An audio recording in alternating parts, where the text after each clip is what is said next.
What would you do if your government told you that you need permission to leave your own country? Not during a war, not during a national emergency, just on a Tuesday. Because that is exactly what Germany just did. Since January 1st, 2026, any German man between the ages of 17 and 45 who wants to leave the country for more than 3 months needs formal approval from the German military. A semester abroad, a work assignment, a long trip. All of it requires permission. And here is the part that makes this story even more remarkable. This law was approved by Parliament in December 2025, and it took until April 2026 for a German newspaper to find it buried in the fine print. Almost nobody noticed. Not the media, not the public, not even most of the politicians who voted for it. 20 million men woke up one day subject to a military approval process they did not know existed. If that makes you uncomfortable, stay with me. And if this is the kind of conversation you're looking for, subscribe. I do this every week. Now, to understand why Germany did this, we need a little bit of context. Since Russia's full scale invasion of Ukraine in 2022, Germany has been going through a fundamental rethinking of a national security. For decades after World War II, Germany kept its military small and its defense posture deliberately modest. That was a political choice rooted in history. But Russia's invasion changed the calculation. Germany started spending more on defense. It started talking about readiness in a way it had not in generations. And in December 2025, it passed the Military Service Modernization Act, a broad reform package designed to rebuild Germany's military capacity. The exit permit clause was buried inside it. The government says this is not conscription. Military service in Germany remains voluntary, and the Defense Ministry has confirmed that in practice, permission will almost always be granted. And yet, nobody has explained what happens if a man simply does not ask. The German Defense Ministry has not defined the consequences for non-compliance, which means right now Germany has a law that controls 20 million men with no clear enforcement mechanism. That is not reassuring. That is a framework waiting to be activated. Now, to understand what this law is really doing, I want you to think beyond the military question. Because when a state decides, it needs to know where its men are at all times, even in peacetime. That is not just a military decision.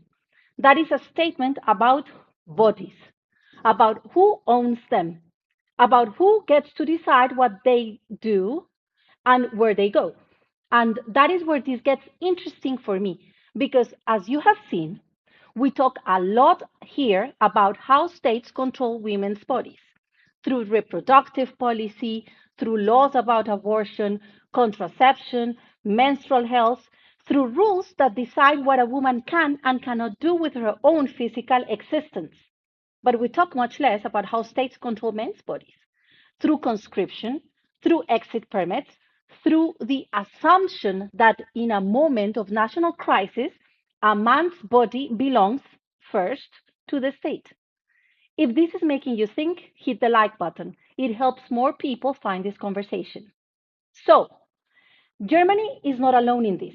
Lithuania reintroduced conscription in 2015, Sweden in 2017, and Denmark extended conscription to women in 2025, one of the very few countries ever to do so. Europe is quietly, systematically rebuilding the architecture of military readiness. And at the center of that architecture is a very old assumption that men's bodies are the state first resource in a crisis. Now, here's the question I cannot stop thinking about. We have spent decades building frameworks to protect women from having their bodies controlled by the state. Reproductive rights, bodily autonomy, the right to decide.